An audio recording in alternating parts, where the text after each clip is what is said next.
इनका जो स्पाइन है ये बिल्कुल टेढ़ा हो चुका है। आप यहाँ से भी आप इनको देख सकते हैं। एक तरफ से ये ज्यादा हो गया है, एक तरफ से ये कम है, एक तरफ से इस तरीके से चला गया है, इस तरीके से वो पूरा टिल्ट हो गया है। इसके कारण हम देख रहे हैं एक साइड का मसल्स इनका ज्यादा दिख रहा होगा। लूज लूज लूज, एकदम ढीला, बस ठीक है। लूज, छोड़िए छोड़िए, ढीला ढीला, छोड़िए, लूज, एकदम लूज। फिर से सांस लीजिए, छोड़िए।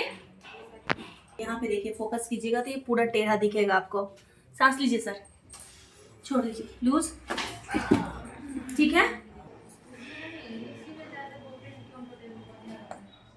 सांस लीजिए, छोड़ दीजिए, लूज लूज, ठीक है, एकदम लूज रखिएगा।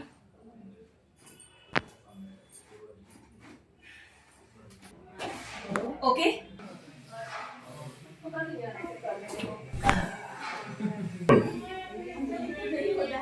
एकदम छोटा लगा के करो।